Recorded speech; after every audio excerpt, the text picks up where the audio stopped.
Hey everybody, Chris Pirillo here, and I happen to ask my friends who run the official Microsoft Windows account over on Twitter, that is @Windows, what the more commonly asked questions they receive happen to be. That is, questions fired at them by the rest of the people who happen to follow them on Twitter and asking them advice. And I guess, liaison for the account connected me with the @Windows Gamer liaison, helping PC gamers, and he asked the other guy, said, well, what are the questions you get? And the other guy said, well, one of the questions we get is, how do I run something as an administrator?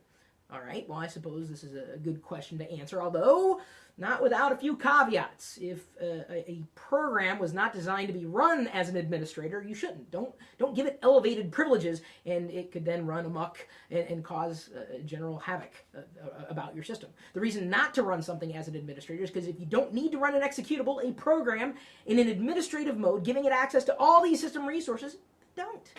Now, you may want to run a program as an administrator if it isn't giving you enough privileges. Say you're running an installer and the software didn't install properly. Well, you may want to rerun that installer as an administrator. And there are many ways of running a program as an administrator. One of the ways is by turning off UAC, or user account control.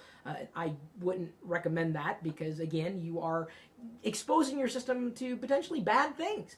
You could, of course, open up the task manager if you wanted to, and then run a program from there as an administrator. Or you could find the actual exe file, the executable file, right-click it and pull up its properties, and then tell it to run as administrator. Or you could simply just right-click a binary sitting inside of your Windows Explorer, and I'm going to do just that. I just opened up a random folder. This happens to be the Windows Live Messenger, which you would not want to run in administrative mode because it runs properly without needing to do that.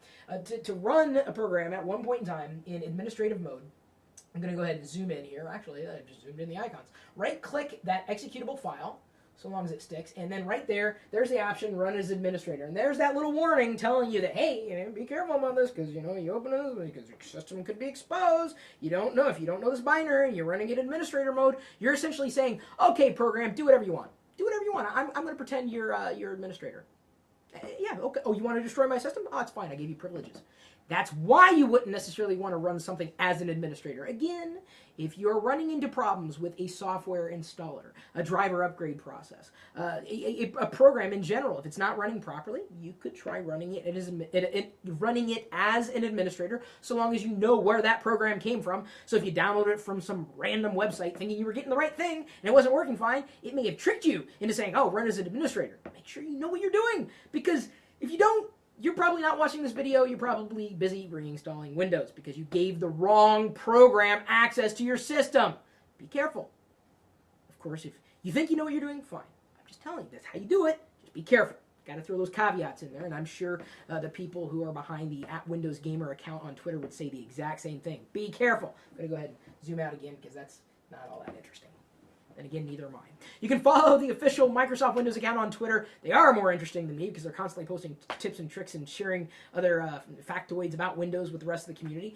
@Windows on Twitter. I'm @Chris Pirillo on Twitter. Chris@Pirillo.com is my email address. Boy, I'm getting all choked up. Maybe I needed to run as an administrator. Maybe not. Chris.Pirillo.com is my blog. Facebook.com/Chris Pirillo is where you can join part of my community. And the rest of my community is in a chat room. We are geeking out 24 hours a day, 7 days a week at live.Pirillo.com. We'll see you later.